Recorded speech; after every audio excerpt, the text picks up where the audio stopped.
자, 여러분. 오늘 진짜 흥미로운 소식 가지고 왔어요. 구독 아직 안 하신 분들 지금 이 영상 보고 나서 꼭 눌러주세요. 후회 안 하실 거예요. 오늘 주제는 테슬라 FSD 풀 셀프 드라이빙이에요. 요즘 FSD 얘기가 워낙 많이 나오니까 좀 피로감 느끼시는 분들도 있을 텐데요. 근데 오늘 거는 좀 달라요.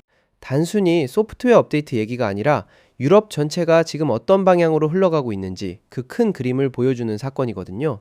테슬라가 에스토니아에서 FSD 슈퍼바이즈드 시스템 승인을 공식적으로 받아냈습니다. 이게 왜 중요하냐면 에스토니아가 유럽에서 세 번째로 이 신경망 기반 자율주행 모델을 공공도로에서 허용한 나라가 됐거든요. 세 번째, 불과 몇 달 전까지만 해도 유럽에서 FSD가 단 한 나라에서도 안 됐던 걸 생각하면 지금 속도가 얼마나 빠른 건지 실감이 가죠. 이 승인 소식은 테슬라 공식 유럽 계정인 테슬 유로프가 X 옛날 트위터에 직접 올리면서 공개됐어요. 특히 첨단 이동 기술 분야에서는 네덜란드 도로교통청, 네덜란드어로 RDW라고 부르는 기관이 사실상 표준을 제시하는 역할을 해요. 다른 EU 회원국들이 이 RDW의 판단을 상당 부분 참고해서 자국 규정을 만드는 구조예요. 그래서 지난달에 네덜란드가 RDW를 통해 FSD 형식 승인 영어로 타입4를 내줬을 때 테슬라 AI 디렉터 아쇼크 엘루스와미가 이 한 건이 글로벌 대규모 롤아웃의 길을 열어줄 거라고 말했던 거예요. 그냥 말한 게 아니라 실제 EU 규제 구조를 꿰뚫어 본 발언이었던 거죠. 그리고 지금 딱 그대로 되고 있어요. 타임라인을 정리해 드리면요. 네덜란드가 먼저 RDW 형식 승인을 통해 FSD를 허가했고 테슬라가 네덜란드에서 FSD 슈퍼바이즈드 롤아웃을 시작했어요. 바로 지난달 얘기예요. 그러고 나서 이달 초에 리투아니아가 EU에서 두 번째로 FSD 슈퍼바이즈드를 공공도로에서 허용했고요. 지금 에스토니아가 세 번째로 합류한 거예요.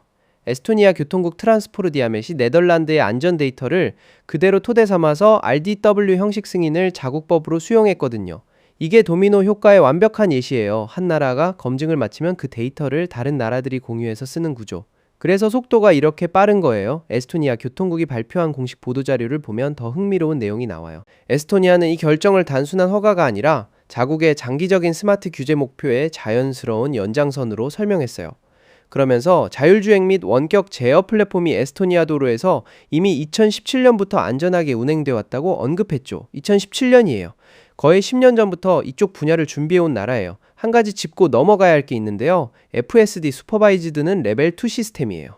대부분의 주행 상황을 차가 자체적으로 처리하지만 법적 책임은 철저히 운전자에게 있어요.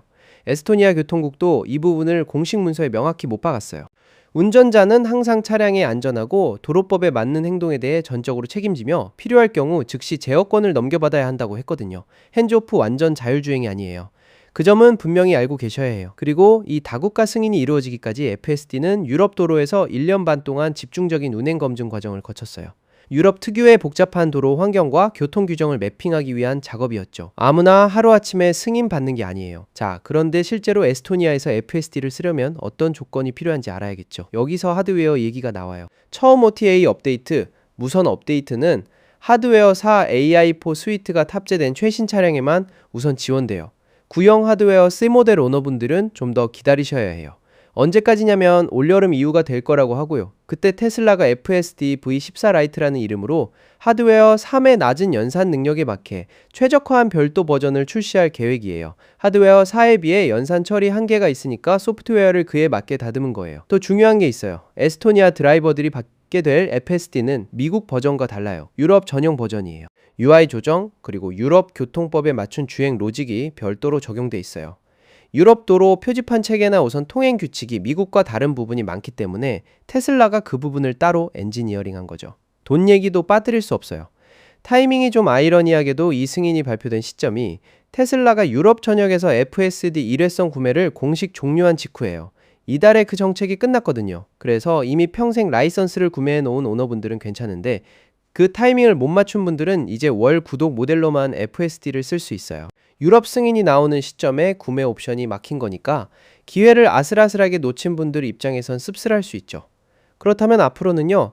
에스토니아 다음으로 여러 유럽 국가들이 FSD 승인을 향해 움직이고 있어요. 스웨덴에서는 최근 공개 테스트가 확대되고 있고 벨기에는 자체 평가 절차를 빠르게 밟고 있어요. 아일랜드도 테슬라와 FSD 도입 관련 협의를 진행 중이라는 보도가 나왔고요. 네덜란드에서 시작된 통합 유럽 규제 모델이 생각보다 훨씬 효율적으로 자율주행 기술을 유럽 전역에 확산시키고 있는 거예요.